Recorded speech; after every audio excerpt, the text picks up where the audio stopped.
Olá! Boa noite! Feliz Dia das Crianças! Live surpresa. Nem a gente estava esperando fazer essa Foi live. surpresa pra gente também. Aí decidiu, vamos falar um pouco sobre a criança? E aí a gente decidiu começar essa live assim, do nada. Então a ideia é deixar aqui acontecer, vamos ver quem aparece, né? Porque a gente não avisou nada, mas tá tudo certo. A ideia aqui é explicar para vocês um pouco mais sobre a criança interior. A gente fala muito aqui sobre a criança interior, como é que funciona, como é que é essa dinâmica. E aí você que está do outro lado pode chegar e perguntar assim, e pensar, né? Que diabo é isso que eles falam tanto de criança interior? Bom, o ponto mais importante para vocês terem em mente é uma reflexão que nós vamos fazer aqui, nós vamos fazer uma construção ao longo dessa live. Então, para a gente chegar no que é a criança interior, primeiro a gente tem que entender como é que funciona a nossa criança. A criança de cada um de nós que faz parte da gente, apesar da gente não ter necessariamente a noção de que ela está aqui.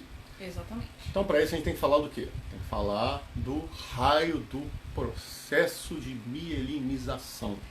Acho que foi a forma mais fácil que a gente encontrou, assim, de trazer de uma forma mais simplificada para quem não...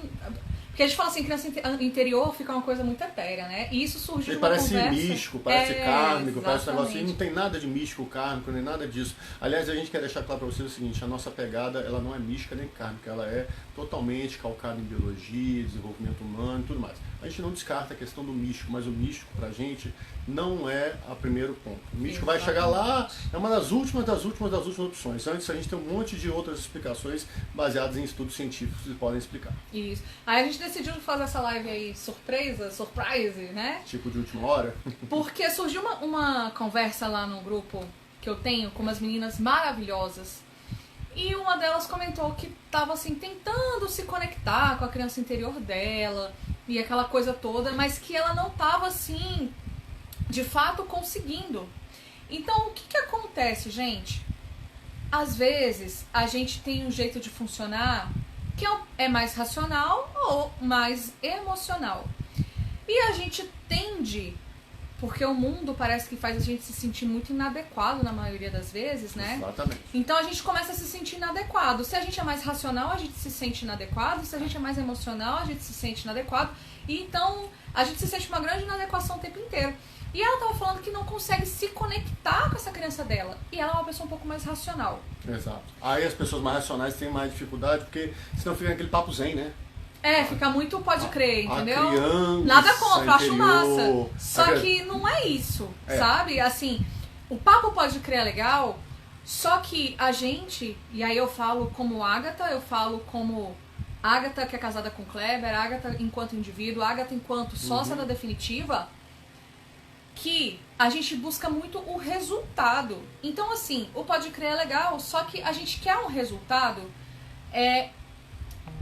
concreto, para que as pessoas que apliquem o que a gente está dizendo cheguem pra gente e falem assim: ah, entendi o que vocês estão falando, porque deu certo, porque eu fiz isso e aquilo. Então a nossa pegada é muito essa, a gente pega na mão mesmo, fala assim: olha, faz desse jeito, conversa daquele outro.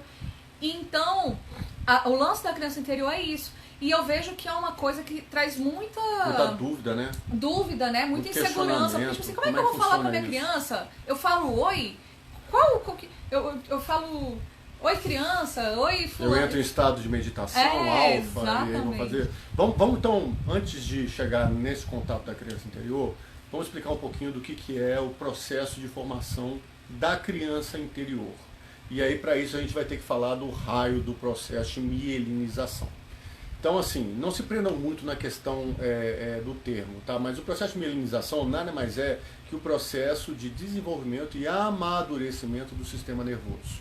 Tá? Quando nós nascemos, o nosso cérebro não está completamente formado. Tanto é que a criança ela não tem noção, não tem conceito, não tem consciência. E a partir do nada, de uma imersão numa grande sensação de pertencer a um coletivo, ela começa a adquirir a sua noção de individualidade. Isso é um processo que demora em torno de 5 anos. Porque o que acontece? O que acontece é que durante o início, quando a criança ela está no útero materno, ela está em fase de formação. Então, o que acontece? No primeiro momento, ela desenvolve essa parte superior do sistema nervoso, que é quando ela nasce. Quando ela nasce não, que é quando ela tá no útero. Tá no útero. Quando ela nasce, o processo inteiro é o seguinte, nós temos aquele desenvolvimento que a gente chama de crânio caudal. O que é isso daí? Quer dizer que o nosso sistema nervoso ele vai amadurecendo a partir do cérebro até a ponta do cóccix. Que é o nosso rabinho, né? Não que rabicó. É o rabo residual, né? Vamos chamar assim, né? Que as pessoas colocam, que é aquela pontinha do cóccix. O que acontece na prática? O nosso sistema nervoso ele vai levar mais ou menos de 5 a 7 anos nesse processo de amadurecimento. É quando a criança ela nasce, ela não tem controle nenhum sobre o corpo e ela vai desenvolvendo esse controle do corpo ao longo do tempo. E descobrindo novas sensações também. Vai descobrindo o mundo, vai interagindo com o mundo e aí no primeiro momento ela não tem um ego, ela não tem esse conceito de que ela é um ser humano. Ela no primeiro momento, inclusive, ela acha que ela é parte da mãe, ela é uma extensão da mãe. Isso. Entendeu? A Ivana aí, Clebão aí na área, fala aí. Ivana faz parte do nosso grupo de estudos junguianos. E aí o que acontece? A criança, então, ela não tem essa percepção de que é um indivíduo. Então, como ela não tem um ego estruturado que pode protegê-la do mundo, ela vai perceber as realidades que acontecem na mente dela de forma direta, o inconsciente dela. Eu queria trazer um negócio aqui, só para pincelar bem rapidinho. Por quê? A gente vê muito nas concepções em geral, post em Facebook, um monte de coisa que as pessoas, você tem que se desapegar do teu ego, porque o ego é ruim. Gente, o ego ele é um mecanismo de proteção que a gente tem. Exatamente. Então, assim, não afirmem que a gente tem que se desapegar do ego, porque o ego é uma parte da gente. Aliás, a gente só existe no mundo por causa do ego, né? Porque senão a gente tá vendo aqui a gente tá no ego. Não é no mundo do ego. Então, assim, não é que você esquece o ego. Você tem que entender como é que o seu ego foi estruturado e como você pode tirar melhor proveito desta relação sua com o mundo e com você mesmo. Então, o que acontece? Então, já expliquei o processo de mielinização, tá? Quem tá chegando agora aí, obrigado aí pela participação, Leonardo. Gente. Fala, Leonardo, beleza? Matheus chegando aí também. O que acontece? Então, a criança nasce. Quando a criança nasce, ela não tem consciência do que ela é no mundo, ela não tem coordenação motora, não tem nada. E o sistema nervoso dela começa a se desenvolver. É importante entender o seguinte, a criança, ela começa a interagir com o mundo a partir da concepção. Então, dentro do útero materno, ela já tem formas de sentir o mundo, perceber, ouvir, ver. Então, ela vai construindo isso daí, entendeu? Aí, o que acontece? Quando ela nasce, então vamos tentar, inclusive, fazer uma intercalação. Vamos explicando a formação dos traços do caráter com o processo de mielinização. Essa live é de improviso, gente. A gente está falando assim... A gente não fez roteiro. Não fez roteiro nem nada. Então, a gente vai fazendo uma construção com vocês. Como é que funciona a questão do crescimento? A criança, quando está dentro do útero, enquanto o bebê está lá dentro, ele tem um mundo acolhedor do útero que o protege. Fala, Leonardo, eu estou aqui interessado no assunto. Legal. O útero serve como casa inicial. A criança não percebe o mundo sozinha, ela percebe a partir das percepções da mãe. Isso. Então, se a mãe ela começa a ter alguma... vamos imaginar assim, é a primeira gravidez. Ou vamos imaginar que a mãe teve uma segunda gravidez e a primeira gravidez foi complicada, ou ela passou por algum trauma, ou vamos dizer que ela está passando por algum problema financeiro ou emocional, alguma coisa que não a deixa confortável com a gravidez. O que ela faz? Quando ela lembra da gravidez, o útero dela faz assim, ó. Ele aperta, o sangue esvai e ele se torna um lugar mais frio, tá? Mais frio, veja só, nós somos seres de sangue quente com 36 graus, não é que ele congela, é que o bebê deixa de sentir aquele calor que o envolve. É que você tem que entender que pro bebê ali, o mundo dele é aquele útero. Então, quando esse útero fica menos quentinho, imagina, gente, é um bebê que não sabe de nada do que está acontecendo, pro bebê fica gelado. E quando esse útero esfria, para ele é como se ele tivesse sendo rejeitado pelo próprio mundo dele. Então imagina assim, se você tá ali, você não tem ali um ego ainda estruturado, né? Isso ainda vai acontecer lá no meio da primeira infância. Isso. Então você se sente rejeitado pelo teu mundo, o que o bebê faz quando isso acontece? Ele para de se mexer. Ele para de se mexer, por quê? Porque ele pensa assim, opa, toda vez que eu dou um... Porque olha só, vamos trazer para o mundo real aqui, né? Não é um raciocínio frio, é como ele sente e ele reage ao mundo. Exatamente. Aqui a gente fala muito da forma de sentir, de pensar e de agir. Então, olha só, o neném, ele chutou a barriga, a mãe lembra que, tipo, putz, tô grávida, sei lá, meu marido perdeu o emprego, tô ferrada, ou tem acabei despesa, de separar, tem que despesa, comprar 1 milhão de fraldas. ou aconteceu uma coisa ruim, do tipo, sei lá, alguém muito importante da família morreu. Enfim, gente, não tem como a gente controlar. E lembrando que é sempre bom a gente fazer esse alinhamento, né? Não é a intenção da mãe, tá? De rejeitar o filho. Porque às vezes a gente dá uma devolutiva e aí a mãe fala, mas eu não rejeitei o meu filho. A gente fala assim, mas não é você, é como a criança percebe. Aliás, todas as fases. Vou pegar esse ponto que a Agatha colocou muito bem. Sempre não é como a pessoa quis, é como a criança, ou seja, como cada um de nós percebe o mundo, independente da vontade dos outros, é como nós percebemos. Então a mãe pode ter o maior carinho, o maior que mais, mas a criança, se ela percebe de um jeito, é assim que ela vai processar. E quanto mais as coisas vão acontecendo, mais isso vai sendo moldado no sistema nervoso dela e mais ela vai, então, com isso, desenvolvendo um formato de corpo correspondente a esse tipo de reação. Até porque tem gente que pergunta aqui pra gente, manda umas mensagens em box assim, tem como mudar meus traços principais? Tem como mudar? Gente, a vida é muito dinâmica, tá? A questão é, eu tenho como fazer com o meu filho não ser, sei lá, masoquista? Não tá no seu controle. E então, assim, não tenta ficar...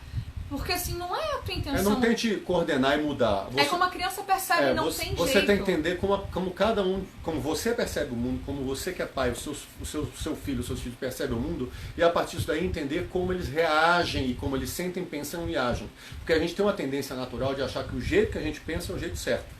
E aí as outras pessoas têm que se adequar ao nosso jeito de pensar, mas cada pessoa tem um jeito diferente. Então a gente tem, assim, falando de uma forma bem rasteira, no mínimo a gente tem 5 formas diferentes de sentir, pensar e agir no mundo. É claro que é muito mais, porque é uma combinação desses 5 traços e um monte de coisa. Mas assim, de uma forma bem simplista, a gente tem no mínimo 5 formas, ou seja, 20% do mundo só, de uma maneira bem simplista, enxerga o mundo parecido com o que você enxerga, porque ele tem uma história de vida diferente, uma interação diferente. Por isso que é importante você entender como o outro percebe o mundo. É claro que primeiro você tem que perceber como você percebe o mundo. Porque senão a gente fica achando que é o quê? Os alecrim dourado que nasceu no campo sem ser semeado, e a gente fica achando que o mundo gira em torno de onde? Do nosso umbiguinho lindo e maravilhoso. Então assim, o que acontece? Não adianta, porque a criança vai sofrer traumas. Ponto. Então, quais? Relaxa. Let it go. Você vai cuidar para ter um ambiente saudável, para cuidar, mas você não adianta... O que você pode fazer é despertar na criança os recursos que correspondem àquele trauma que ela sofreu, que é muito do que a gente fala, né? 5 traços de caráter, a gente falou do primeiro, né? Que é o que tem medo da rejeição. E cada um traz o trauma, mas junto com esse trauma traz um recurso. Isso é importante colocar. Vamos lá falar um pouquinho então. Então, o esquizoide, que é o primeiro traço de caráter, a gente tem que lembrar que esses nomes aqui não tem nada a ver com psiquiatria e tudo mais. São nomes de traço de caráter que foram definidos há mais de 100 anos, por Reich e depois por Lowen. E ele herdou. Então, assim, não se apeguem ao nome, se apeguem às características.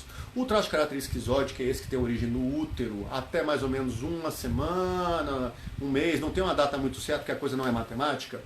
Como é que ele percebe o mundo? Ele percebe assim, qual é a sensação? Ele traz dentro, todos os traços trazem uma dor e um recurso. A dor gera um recurso. Então o traço esquizoide, ele vai concentrar a energia dele na cabeça. Por quê? Porque ele sente assim, se eu me mexo, o útero aperta, fica frio, não gosto. Se eu mexo, então ele pensa assim, deixa eu ficar quietinho. Quanto mais eu me mexo, ele começa a mandar energia só para a cabeça. Então a energia dele começa a ser canalizada mais para a cabeça. Então o que acontece? Você talvez tenha um amigo, uma amiga, que é aquela pessoa, uma tripa, magrinha, toda escorrida e com a cabeça maior. Literalmente pele e osso, gente. Pele e osso, uma cabeça maior, ou uma cabeça mais projetada, às vezes com a testa um pouco mais levantada aqui. Uma pessoa muito mais racional e com a mente mais criativa. Por quê? Porque o corpo dela o sistema nervoso entendeu assim, vou jogar energia onde eu posso, que o resto está sendo fechado. Imagina assim, a formação do nosso sistema nervoso é abrir picada. Você vai abrindo a picada, quando você abre a picada, você vai alargando, vai se transformando numa rua vira uma avenida, de uma avenida vira um caminho que você vai traçar. Se você não investe nessa parte, a picada se fecha.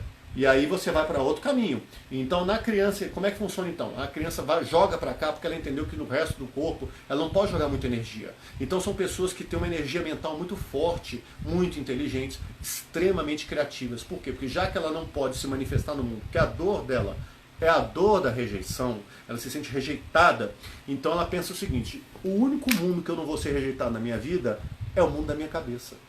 E ela fica no mundo mental. São crianças que vivem assim, no mundo da lua, não falando ruim, vivem no mundo da imaginação. Aí vocês imaginam, gente, só desculpa te Pode cortar. falar. Vocês imaginam uma pessoa que ela se sentiu rejeitada lá no útero da mãe, ela cresceu com esse trauma e ela vive quieta no mundo dela porque ela morre de medo de reviver essa dor da rejeição. E aí você encontra uma pessoa magrinha, cabeçuda, que só quer ficar quieta na dela, e de repente você é uma pessoa mais cheinha e mais escorrida, com um aspecto mais infantil, e você quer ficar tocando, e você quer o tempo inteiro, você se sente incomodado ou incomodada com a pessoa quieta no canto dela só porque você funciona diferente. E aí, cara, você começa a pensar, como é importante conhecer as pessoas. Por quê? Porque essa pessoa ela não quer contato. Ela não tem essa necessidade de contato que você tem, né? O esquizóide é o contrário, exatamente. Toda vez que você vai pegando nele, tu tá colocando ele numa dor. Como a dor do esquizoide é exatamente o relacionamento com o mundo, que ele se sentiu rejeitado, a dor que ele tem rejeitado, então a sensação dele é o seguinte, eu não quero interagir com o mundo. Então, pense só, você que é pai ou que é mãe, ou você que tem um traço esquizoide, o tanto de vezes que for obrigada a mãe chegar assim, dá um abraço na tia, dá um beijo no primo, dá um abraço na tia, dá um beijo à criança. Sai do quarto, menina. Sai do quarto, menina. E a criança só quer ficar no mundo dela porque ela tem essa questão da rejeição. Ela se sente rejeitada pelo mundo, então ela é avessa.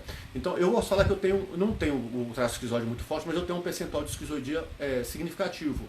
E eu vou dizer para vocês, por experiência própria, gente, quando você está parado na área e vê uma pessoa te dar um abraço, a sensação é de choque. É como se você estivesse transformando um choque elétrico. É a sensação, a primeira coisa que eu tenho é assim, por quê? Porque é a dor da rejeição, você tem contato forçado com o mundo. Então a gente tem que entender nossos filhos, por exemplo, tem que entender as crianças que nos envolvem, que tem criança que não quer interagir, tá tudo certo. Quando você vê uma criança que é magrinha, mais cabeçuda e tudo mais, você não vai assim dando abraço para ela, você fala, oi, tudo bem? Estica a mão. Se ela der tudo bem, você... Posso te dar um abraço? Porque o esquizoide gosta de contato, mas ele tem que permitir. Eu tenho uma sobrinha que ela é super esquizoide. E, cara, se deixar, a gente passa assim, 3 horas conversando no mundo da cabeça, ó. É de boa. Ela chega e me abraça, mas assim, é tudo ela. Então, olha a importância da gente entender e respeitar o mundo do outro. Eu tenho uma moralidade alta. E como eu amo muito a bichinha, eu olho pra ela e falo assim, eu tô com vontade de esmagar essa menina. Só que eu sou adulta, ela é criança. Então, assim, eu que tenho conhecimento, tenho a obrigação e a responsabilidade de respeitar o mundo dela, né? Entrei hoje no seu Instagram, indicado por uma amiga, Kate. Travando? Peraí, tá travando aí, galera? Estou amando os conteúdos maravilhosos. Obrigada, Paty. Seja muito bem-vinda. Fico feliz demais em saber. Deu uma travada aqui. Travou? Destravou? Como é que tá aí agora? Agora tá beleza. Vamos continuar aqui, tá? Rafa, por favor, repete a parte do útero, porque cheguei agora. Rafa, a gente pode falar, mas a gente vai... Porque assim, a gente tá um pouquinho sem... Como se fala? Sem roteiro, porque foi uma live surpresa. Mas a gente sempre volta lá na parte do útero. Se não der tempo da gente falar, a gente volta nessa live no comecinho depois e assiste, porque vale a pena, vai ficar tá? 24 horas no ar, no Isso, mínimo. Então no tá mínimo. isso. O que acontece então? Vamos embora. Então a gente falou do esquizoide. Oi, Kate. Oi, Silvia. Oi, Clarinha. O esquizoide, então, tem essa característica. Ele é uma pessoa que é focada no mundo dele, ele é averso a contatos, uma mente extremamente criativa. Eu sempre falo, esses roteiros de filme de Hollywood, que você olha assim e fala, caramba, como é que essa pessoa pensou isso? Pode ter certeza que tinha um cara esquizoide atrás. O cara, ele pensa fora da caixinha. Ele é um cara que, se ele souber viver no recurso, ele é um cara que tem ideia genial. Agora é o seguinte, é um cara que não ganha peso nem a pau. E o que eu vejo de gente, inclusive de colegas meus e amigos meus, que são esquizoides e que tentam ganhar peso a todo jeito, eles não conseguem, porque o corpo dele guarda pouca energia. A energia está toda na cabeça, então é difícil. Literalmente o corpo serve só para segurar a cabeça. O corpo só segura a cabeça, Fulano, gente. só não esquece a cabeça porque é grudada. Então agora vamos falar. Esquizoide. Então a criança nasceu, passou a primeira semana, não tem uma data de novo certa, mas aí ela começa a fase da amamentação. Aí a gente tem o segundo traço de caráter, que é o traço de caráter oral. O que acontece com o traço de caráter oral? O nome já diz, ele vai viver a fase oral. É a fase em que ele começa a interagir com a mãe e começa a Que descobriu o top, mamar. gente. E aí, com o tempo, quem já foi pai ou mãe sabe, a criança começa a mexer, porque o sistema nervoso, de novo, está evoluindo e já chega o controle do sistema nervoso nos braços. Então a criança começa a ter um ensaio de como funcionam as mãos e começa a interagir com o mundo. A partir disso daí, ela começa a tocar e a sentir. Só que o que acontece? Por muitas vezes, A criança está nesse processo, está mamando e tudo mais, e o único jeito que a criança tem de se manifestar é chorando.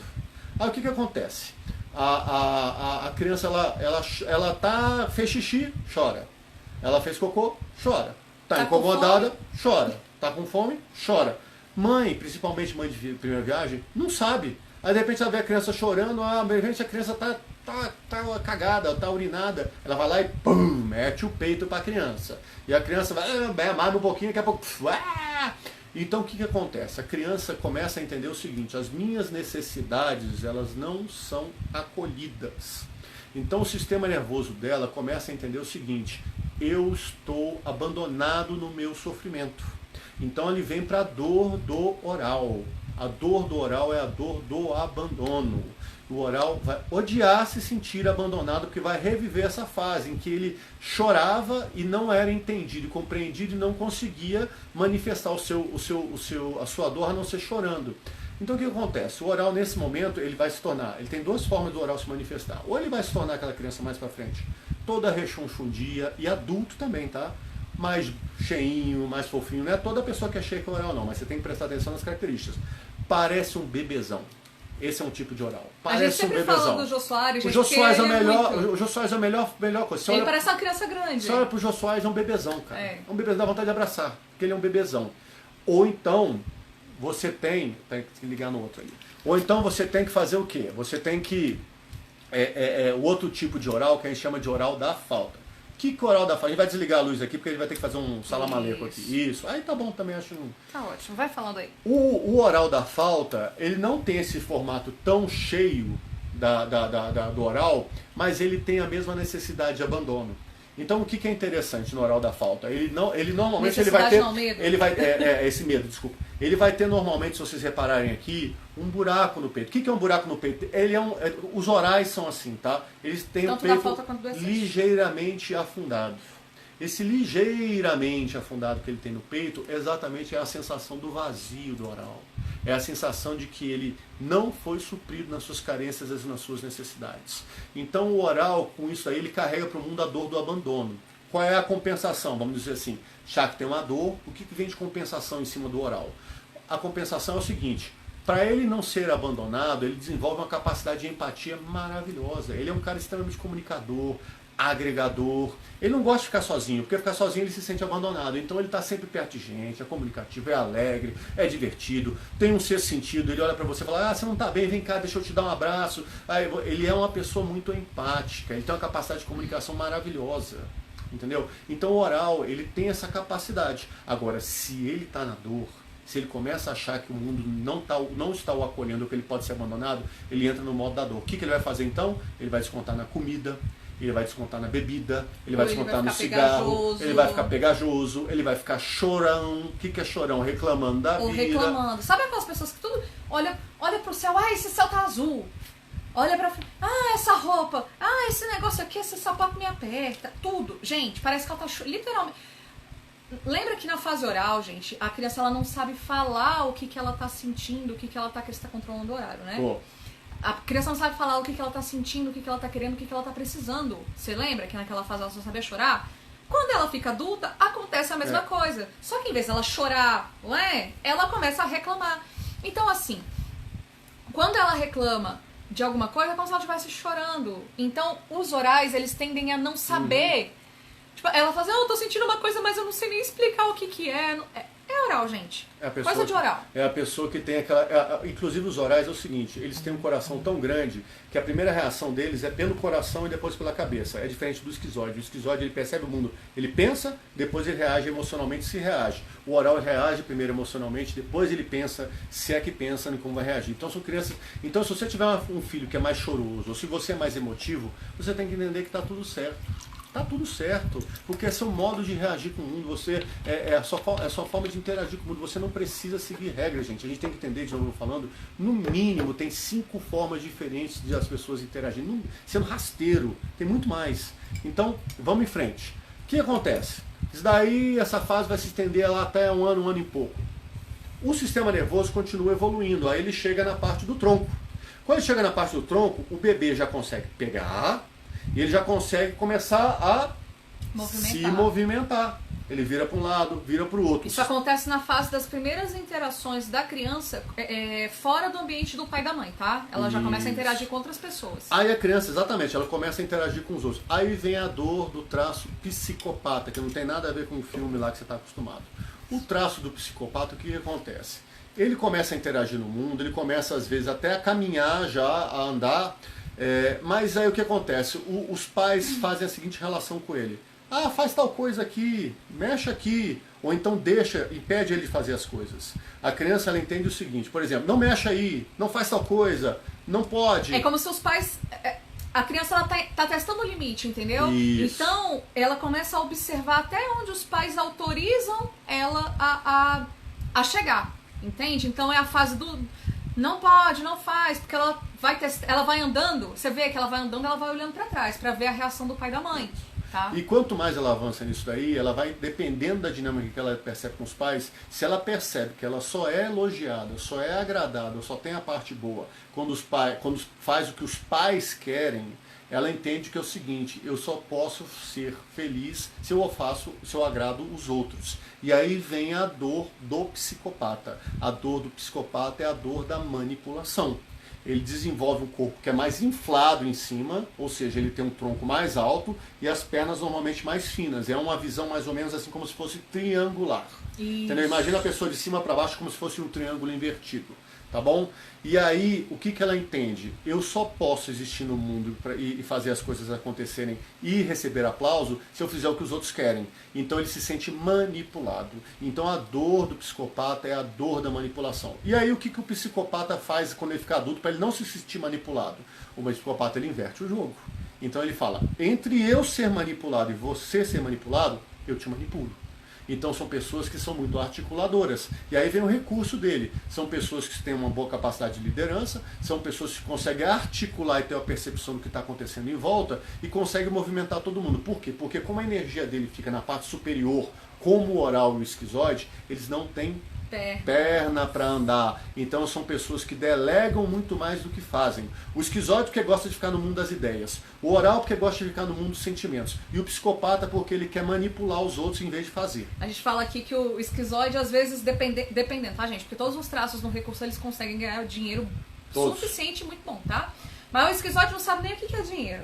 O oral, ele vai querer saber o que é dinheiro se tiver ou alguém fazendo aquela coisa ali com ele, ou se ele desejar muito alguma coisa. Então, tipo assim, eu vou poder comer no restaurante mais gostoso da cidade todo mês, então beleza, então é uma motivação para eu ganhar dinheiro. Exatamente. Pro psicopata, meu filho, o psicopata, ele já olha para as pessoas assim, ó, consigo ganhar tanto, que vantagem eu vou levar? E não isso tem é ruim, gente. Não tem problema nenhum com isso. Não, isso é maravilhoso. Eu vou falar por quê? Porque eu tenho um traço de psicopata alto e as pessoas ficam achando, porque às vezes você é direta demais e você é sincera demais. Gente, a gente não vai ser grosso, a gente não vai ser estúpido, mas a gente não vai ficar, sabe, tipo, rodeando, brincando com a comida, como diz a Renata, né? O psicopata, ele tem uma característica muito fácil. Ele é muito direto. Cartas na mesa, ele gente. enxerga o mundo através de o que ganho ou o que perco. Você quer tratar com o psicopata certo, você tem que dizer o preço das coisas. E o preço no sentido, o quanto é que você vai ter que pagar ou quanto é que você vai ter que receber para isso daí. Você quer que eu faça tal coisa? Quanto é que custa? O psicopata, ele não consegue lidar muito bem com variáveis, coisas que ele não controla. Por exemplo, nos relacionamentos, ele é muito difícil de se entregar porque ele não sabe quantificar o amor. Como é que eu vou quantificar quanto é que a pessoa está me dando para eu dar de volta? Ou eu não sei se a pessoa me ama e eu amá-la de volta, eu não sei se ela me amar, o quanto que ela está me amando, se depois ela não vai me cobrar alguma coisa. Os psicopatas morrem de medo de apresentar faturas, e principalmente faturas emocionais. Então o jogo do psicopata é muito claro, ele é muito preto no branco, ele é o mais fácil, ele é muito objetivo. O que eu ganho, o que eu deixo de ganhar. Ele é mais fácil quando ele tá no recurso, né? Porque quando ele tá na coisa, você não sabe nem, você não consegue nem enxergar ele no corpo das pessoas. Ele é desconfiado. Ele se camufla também. Ele se camufla, ele não deixa se mostrar exatamente porque ele não quer que as pessoas percebam ele para ele tentar manipular todo mundo. Então nós estamos falando aí do traço psicopata, aí está indo para mais ou menos 1 ano e meio, 2, 3 anos de idade, já está começando a andar. Aí a gente vai chegar no traço do masoquista. O que é um masoquista? Também não tem nada a ver com o filme, gente. A gente sempre faz esse alinhamento porque às vezes entra alguém novo. Enfim, é sempre importante a gente Mas aí o que acontece? O masoquista, o que acontece com ele? O masoquista, ele começa, ele já está caminhando, já está andando, mas ele ainda está usando fralda. E é mais ou menos a época que começa o desfraude. Você está falando aí de 2 anos e meio, enfim, de 2 anos e meio, indo para 3, para ele fazer o desfraude. E às vezes os pais apressados querem tirar logo a fralda da criança. Então tem sempre uma dica, né? Quando é que a criança está boa para tirar a fralda? É quando ela consegue subir numa escada de maneira autônoma e tranquila. Antes disso daí... Ela ainda não tem controle aguarda, do porque ela não tem controle do esfíncter anal e do esfíncter urinário. Então desculpa te cortar, mas assim, é porque eu vejo muito, e aí eu ouço as histórias também, né? As crianças, elas se sentem, quando ela tá nessa fase do desfraude, por vezes elas se sentem assim, que tá decepcionando os pais. Por quê? Porque ela fez xixi e cocô nas calças, ela nota uma decepção ali, porque o masoquista ele também tem uma capacidade muito aguçada de sentir, tá? Então ele nota, por mais que ele esteja calado, ele tá notando que tá decepcionando, então ele tá realmente pensando assim, cara, eu tô fazendo merda. Então, a primeira coisa que a criança consegue produzir, né, que é o xixi, cocô, que é dela mesmo, os pais estão ali desprezando, falando que é nojento, ou falando que, poxa, por que você não me avisou? A criança não sabia. Então ela fica assim, poxa, eu nem sabia. Como é que eu ia avisar? A barriguinha encheu, desceu.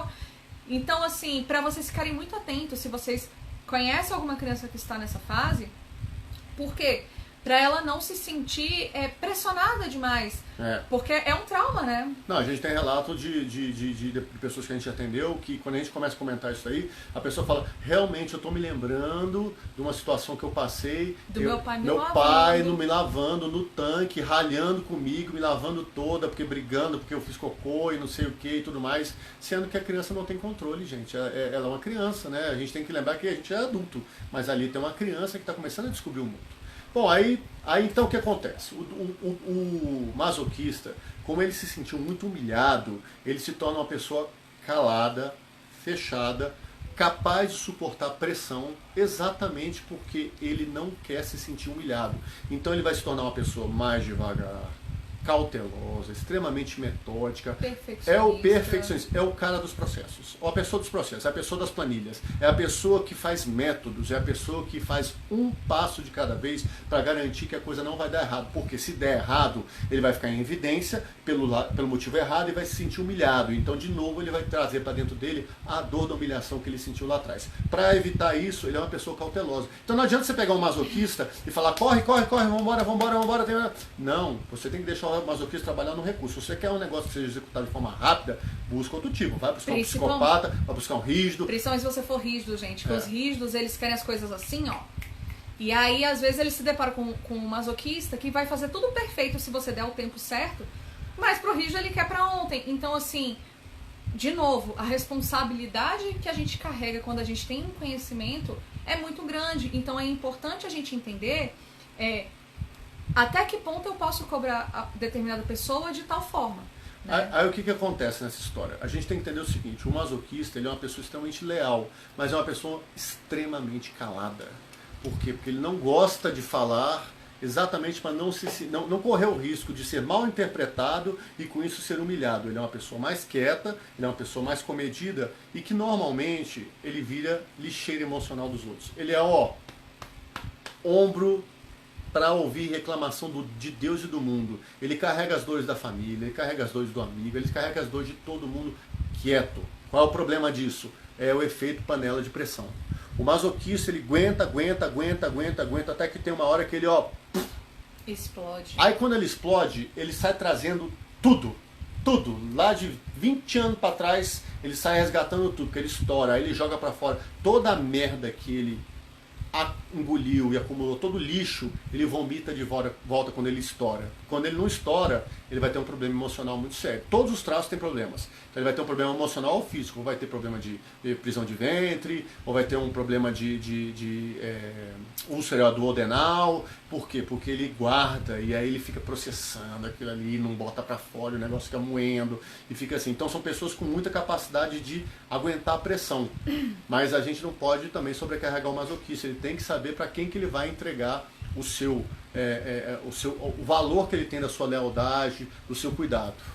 E aí, então a gente está falando, aí ele vai crescendo, vai evoluindo, aí chega lá para os 4, 5 anos. 3 anos e meio já começa a fase do rígido, né? O que acontece? No início da live a gente falou, qual é o processo de mielinização? Começa na cabeça, eu falei que no oral ele vai até aqui, depois do psicopata ele vai até o tronco, que ele começa a mexer, começa a se levantar e a se movimentar, e na fase do psicopata masoquista ele já está caminhando, ou seja, no sistema nervoso, o processo de amadurecimento já chegou até mais ou menos ali no quadril. Então ele começa a andar. Quando ele chega na retinha final, no cóccix ali, no pim, que ele fecha, é quando ele tem o primeiro surto de sexualidade. E o que é surto de sexualidade? Não, então agora as crianças ficam pervertidas e tudo mais. Não, gente. É simples. A criança começa a entender que o mundo funciona em pares. Ele começa a entender que existe o masculino e o feminino. Existe o papai, existe a mamãe, existe o vovô e existe a vovó. E lembrando, gente, que a criança ela vai descobrindo sensações ao longo desse caminho sináptico todo que vai acontecendo ali no processo de mielinização do sistema nervoso. Então ela descobre mão, ela descobre tudo. E assim ela descobre que tocar aqui é diferente de tocar no nariz, que é diferente de pegar no cabelo, que é diferente de pegar... Então assim, não é que a criança agora quer transar... Gente, pelo amor de Deus, tá? Ela só descobriu... Acho que sempre vale a pena olhar muito. Ela simplesmente descobriu o seguinte, tem um lugarzinho dela que ela nunca tinha reparado na vida, porque ela não tinha um sistema nervoso desenvolvido, que começou a ser notado e que dá sensações para ela. Isso. Então é uma fase em que as crianças... É uma fase... Tá, isso aqui, né? É uma fase que as crianças... começam, para deixa eu ver. Tá. É uma fase que as crianças, elas mexem muito nos órgãos genitais, é aquela fase de olhar uma criança, olhar para outra, e tá tudo certo. Qual é o ponto de atenção nisso daí? É você entender que ela começou a perceber o mundo em pares. E aí, como ela enxergou que todo mundo tem par, ela busca um par para ela. E qual é o par que ela naturalmente vai se vincular e que ela vai fazer na sua imaginação de criancinha um vínculo emocional? É o genitor do sexo oposto. A menina vai se vincular ao pai, o menino vai se vincular à mãe, o que vai ser na cabeça deles o primeiro namorado ou a primeira namorada. Não precisa necessariamente ser o pai ou a mãe biológico. Pode ser a pessoa que esteja desempenhando a função paterna e materna, que é diferente de ser pai e mãe. Função materna e função paterna são funções, então elas podem ser exercidas por qualquer pessoa, não tem problema. Exatamente. O rígido, então, quando ele entende que o mundo funciona em pares e ele tenta enxergar no genitor do sexo oposto o seu par. E aí, gente, de novo, vale a pena o alinhamento? Isso. Vale a pena o alinhamento que não é que a criança vira namorada do pai e da mãe, tá? Mas é porque a filha geralmente é a princesinha do papai, o menino é o príncipe da mamãe. Geralmente são pessoas que você começa a ver que foram moldadas de acordo com o que o genitor do sexo oposto realmente desejava em um outro par. Então, assim, a menina vai ser perfeita para o pai e o menino vai ser perfeito para a mãe, tá? E aí, a dor maior do rígido é qual? A da exclusão, da traição. Por quê? Porque quando ele percebe que o papai, no meu caso, né, eu tenho rigidez alta, que o meu pai ia lá falava assim, boa noite, minha filha, te amo, princesa papai. Do papai, não sei o quê, durma bem, ele me dava um beijo de boa noite, me deixava lá, excluída, ia dormir com a minha mãe. Eu me sentia excluída do par. Você entende? Então, o que acontece com o rígido quando ele está na dor? Ele tende a triangular. Por quê? Porque ele na ponta ali onde era o pai e a mãe, ele era a ponta mais fraca. Então, ele vai tender a ser muito perfeccionista. Para quê? Para ele nunca mais ficar de fora, para ele ser sempre o escolhido. Então, a dor do rígido é essa, ou de ser traído, ou de ser excluído. E aí, com isso, ele não vai admitir de jeito nenhum. Ele vai participar, ele vai ter aquela capacidade de competir. E isso, qual é o medo dele? Por que ele compete? Por que ele quer ser sempre o primeiro? Porque ele não quer ser trocado. Então, qual é o problema? Quando ele vive na dor, ele vive desconfiado. Então, são pessoas que normalmente são extremamente ciumentas, extremamente desconfiadas, porque elas acham que vão ser trocadas. No trabalho, elas ficam com medo de serem trocadas, porque elas acham o seguinte, se eu não sou o melhor, ninguém vai me querer. E pessoas com dificuldade de criar vínculos, por quê?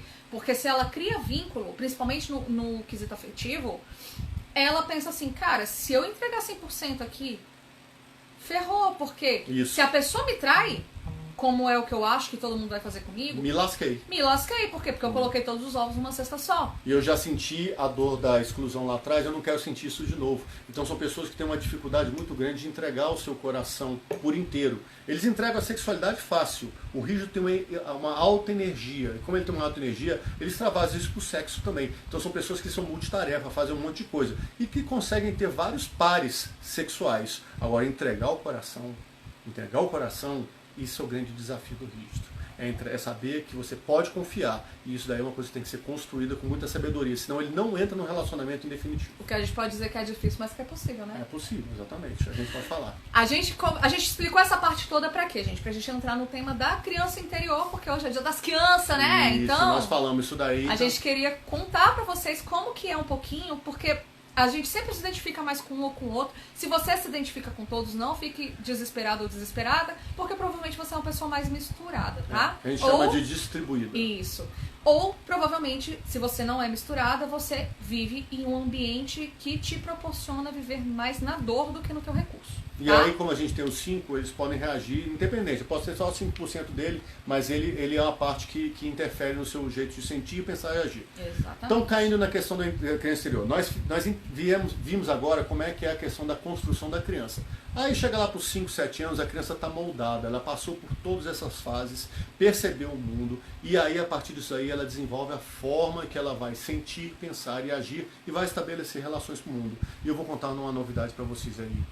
Essa forma de sentir, pensar e agir, estabelecer relações, é a forma que você vai levar para o resto da sua vida. Você pode passar por qualquer experiência, você pode passar por qualquer momento, qualquer situação. A forma como você vai reagir e vai determinar a forma como você vai estabelecer relações diz respeito à forma como você viveu a sua infância. E como você não tinha consciência disso daí, porque como eu falei, não tinha um ego para servir de filtro de proteger, tudo isso daí foi sensibilizado direto no seu sistema nervoso. O seu corpo foi sendo moldado. A gente esqueceu de falar o formato do corpo do masoquista e do rígido. Então, só para a gente lembrar. Enquanto o psicopata tem aquele formato mais triangular, o masoquista ele vai ter um formato mais quadrado. Por que ele vai ter um formato mais quadrado? São aquelas pessoas mais troncudas, mais assim, quadradinhas. Você olha assim. É quadrado em tudo, tá? No rosto. Rosto mais quadrado, tronco quadrado, perna. São pessoas com muita energia. Então, porque eles aguentam pressão. E o rígido, para ele não perder nenhuma competição, o corpo desenvolve ele para ele ser uma pessoa mais harmônica. São pessoas que são harmônicas. Você bate o olho, você fala, nossa, que pessoa... Nossa, aqui rígido. Quando ele chega aqui uma rígida aqui. Quando a pessoa chega num local, a pessoa fala, nossa, você pensa assim, o exemplo que todo mundo fala que é clássico, o Brad Pitt e a Angelina Jolie. Entrou num lugar, vai todo mundo tá falando, vai todo mundo vai olhar. Por quê? Porque o corpo dele, o sistema nervoso dele foi desenvolvido para ele não perder. Para ele não perder, ele tem que se sustentar das atenções. Então, inclusive na beleza, tá, gente? Ele desenvolve um sex appeal, ele desenvolve uma beleza. Às vezes você vai ter gente que não é necessariamente bonita, mas você bate o olho e fala, nossa, a pessoa me atrai. Que diabo é isso? É exatamente a questão do sex appeal que o rígido traz para dentro dele. Então o que acontece? Então a gente explicou agora tudo isso aí.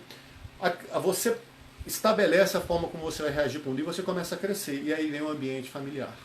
E o ambiente familiar, ele é fundamental, porque pensa o seguinte, você cresceu num ambiente familiar que moldou a forma como você percebe o mundo. Se você continua vivendo nesse ambiente familiar e leva isso para a sua vida adulta, você vai continuar sentindo as suas dores. Porque se você se sentiu humilhado na infância, por que você deixaria de se sentir humilhado agora? Se os interlocutores continuam os mesmos, você continua tendo o mesmo pai, ele mudou, ele não sei o que, mas a forma como você se relaciona com eles é a mesma forma. Por quê? Imagina assim, para ficar bem didático. Você vai crescendo aqui enquanto ser humano. Chegou lá nos 5, 7 anos, a sua criança para. E você, biologicamente, continua crescendo. O seu mundo emocional vai ser ditado por essa criança interior. Você pode ter 50, 70, 90, 100 anos. O áudio tá um pouco baixo. O áudio está baixo, né? Aqui tá... Falar um pouquinho mais alto. Então vou falar mais perto aqui também. Você pode ter 50, 70 anos de idade. E se você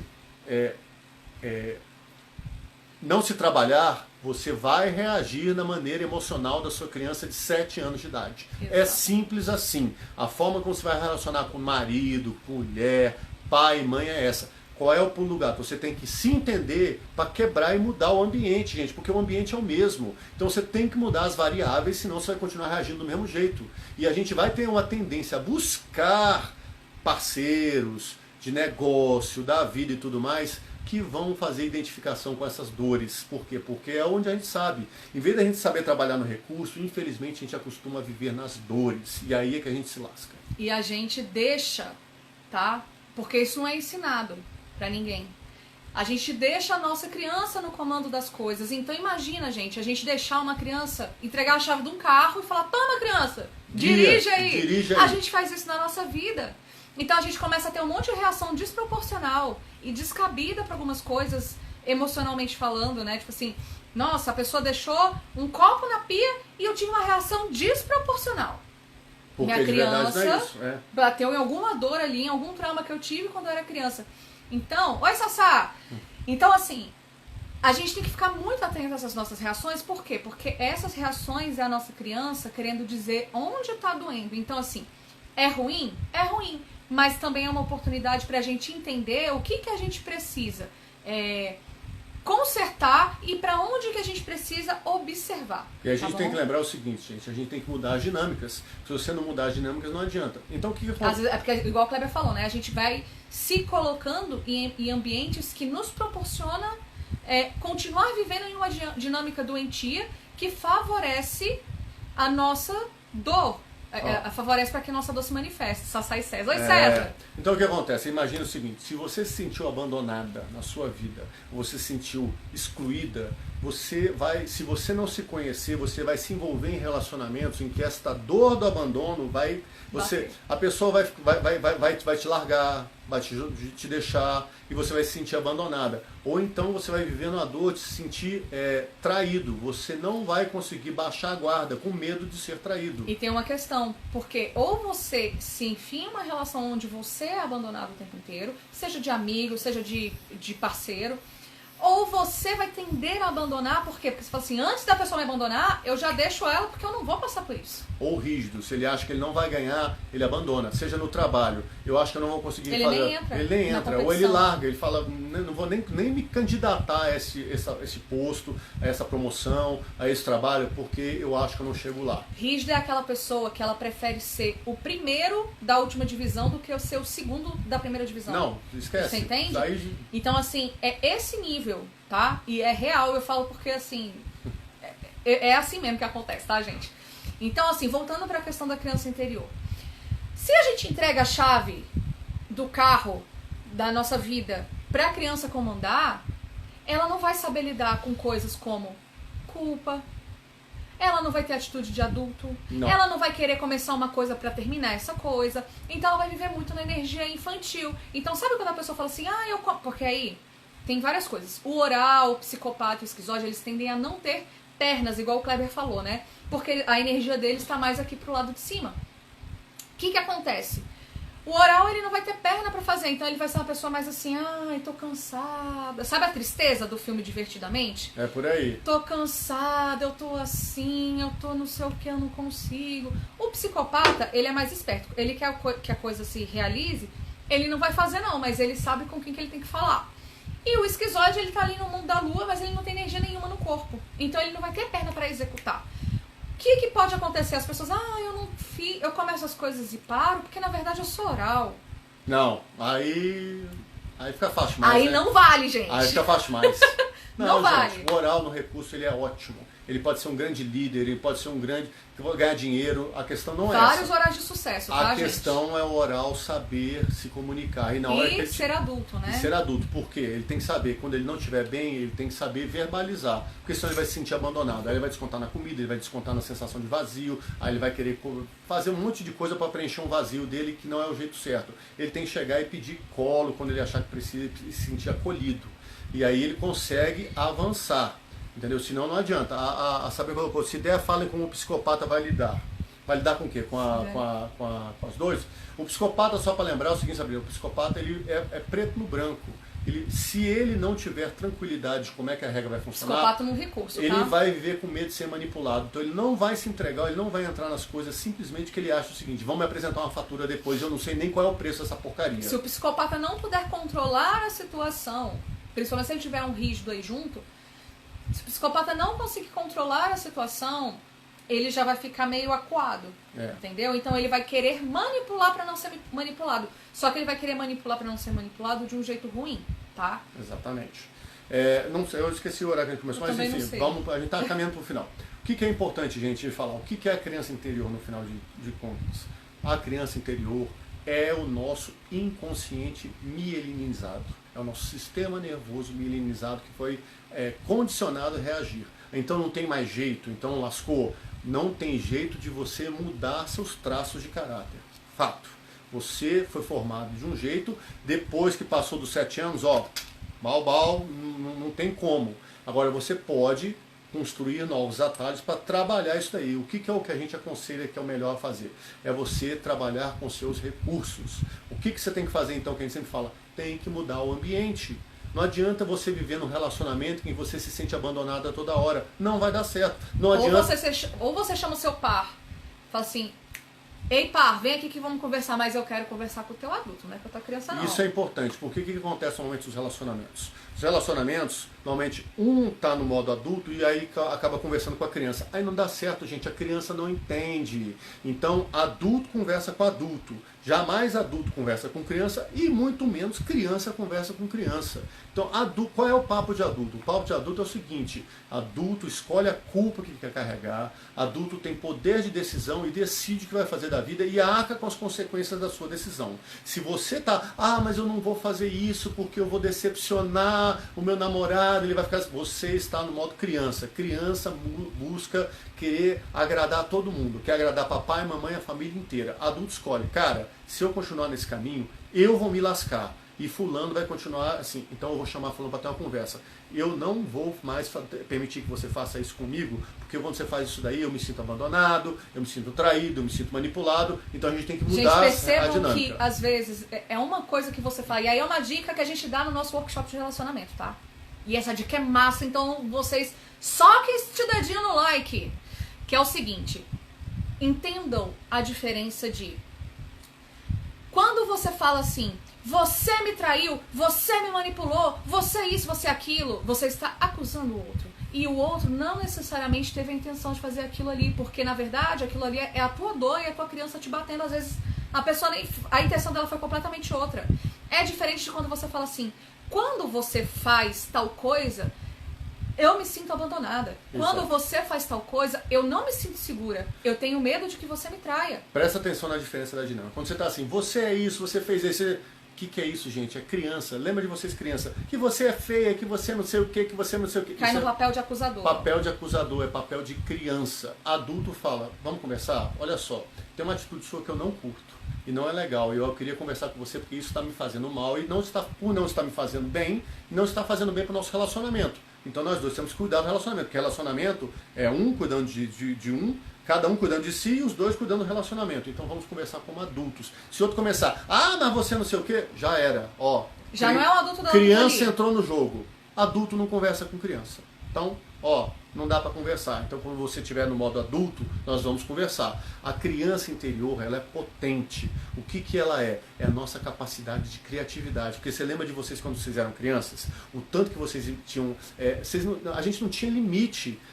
O mundo era feito de fantasias e de ilusões. Quando a gente trabalha com a criança no nosso modo acolhedor, ela se torna parte de nós e a gente consegue acolhê-la e dizer: pera aí que eu, adulto, cuide de você. Porque o que acontece... Ela não sente a necessidade de sair para ficar apontando o dedo pros outros, ou de ficar, de repente, caçando uma doença, alguma coisa assim desnecessária. Né? Porque o que acontece? A criança, ela vai buscar um pai e uma mãe.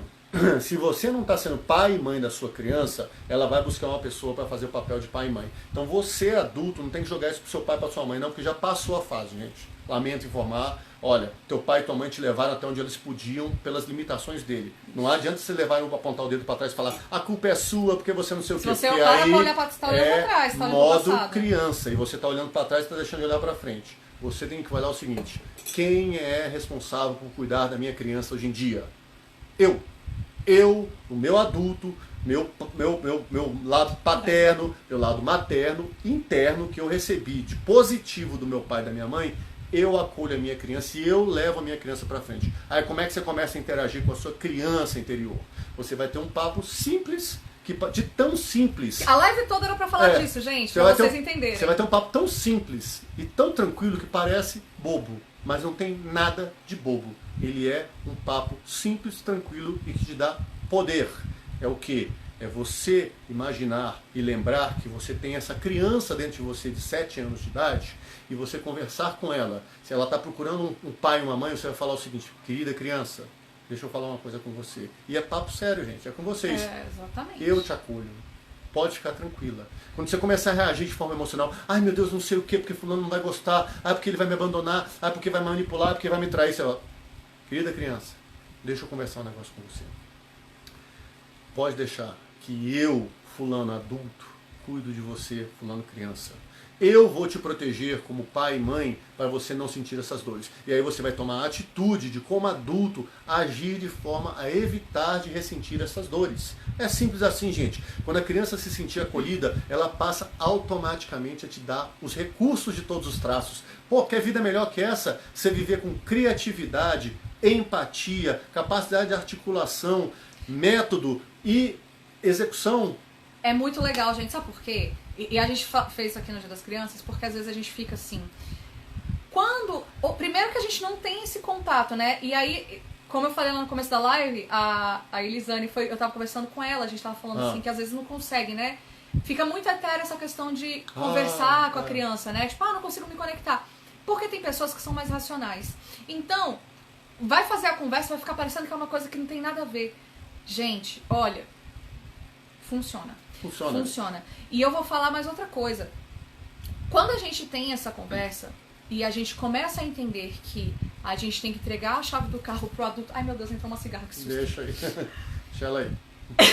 A gente tem que entregar a chave do carro pro adulto para que a criança nos proporcione... A gente, como adulto, cuida da nossa criança. Por que isso é importante? Porque, às vezes, a gente deixa de ganhar dinheiro. A gente deixa de entrar num relacionamento maravilhoso com uma pessoa foda, porque a gente tá preso num passado onde a gente, como criança, não recebeu isso que a gente precisa se dar hoje em dia. Exatamente. Por isso que quando a gente fala assim, eu como adulto cuido da minha criança, da gatinha e do Clebinho, ele cuida dele. Socorro de cigarro. Então assim, quando ele faz isso e eu faço isso, a gente consegue cultivar uma boa relação. Por quê? Porque eu não vou precisar ficar procurando nele o que o meu pai não me deu, o que minha mãe não me deu. Que não Porque adianta, eu gente. tenho que suprir isso, gente. Minha mãe me deu o que ela pôde. Meu pai me deu o que ele pôde. A mesma forma o pai do Kleber, a mesma forma o pai e a mãe de vocês. Por pior que seja, ou melhor que seja, foi o possível. Então, às vezes, a gente deixa de ter esse relacionamento bacana, deixa de ter dinheiro, por quê? Porque a gente está voltado lá no passado. Porque a gente está numa energia infantil, se recusando a ter uma vida boa só para continuar pertencendo A papai e mamãe. a um papai e uma mamãe. Tem gente que abre mão de caminhar para a vida, caminhar para frente, porque se vincula, e aí é a criança dela. Mas e se você falar, mas eu não tenho relacionamento porque eu não quero? Não é. Você tem que entender o seguinte, gente.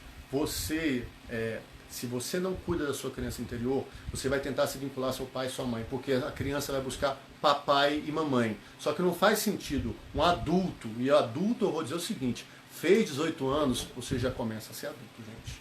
Tá? Aqui no Brasil demora um pouquinho mais, mas nada de geração canguru. Vai lá pros 21, tá bom, tá. Você é adulto, a partir daí quem tem que cuidar da sua criança é você. Você tem que cuidar da sua criança. Papai e mamãe já foram embora. Tá dizendo aqui, faltam 2 minutos para encerrar a live, né? Então, cuidem das suas crianças. Não vão atrás de papai e de mamãe, porque vira para trás de papai e de mamãe e você está dizendo o seguinte, eu sou infantil, eu sou uma criancinha. E você tá esperando que o mundo te acolha e vou te falar uma coisa, gente. Vai rolar não. E o que acontece? Você não vai conseguir progredir na vida, porque quem progride na vida é adulto.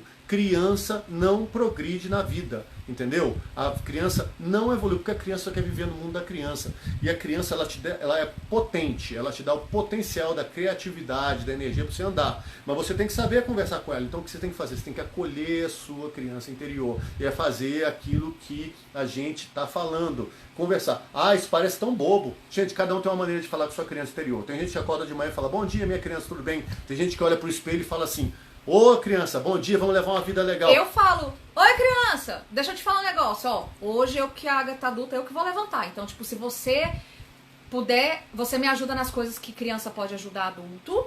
Mas eu que vou cuidar de você hoje, então fica despreocupada que se der algum BO, se acontecer alguma coisa ruim, eu que vou dar conta. Então você não precisa ficar preocupada, já tô te tranquilizando agora de manhã, tá bom? Por quê? Porque se eu, a Agatha adulta, conseguir fazer tudo que eu preciso hoje, no fim do mês a gente vai ter dinheiro pra gente fazer o que quiser. A gente vai poder comer o que a gente quiser, ir na massagista, fazer as coisas que a gente gosta, então fique tranquilo. Tá beleza, bom? gente? Olha, a live tá acabando. Muito obrigada pra quem veio. Obrigado a vocês. Um beijo, Pega o gente. aviãozinho aí, manda pro pessoal aí. Vai ficar gravado, então manda pra galera, tá bom? Beijo, beijo, beijo. Tchau. Tchau, tchau, gente. O meu, eu não consigo encerrar. Fechar, então? É, tem que esperar.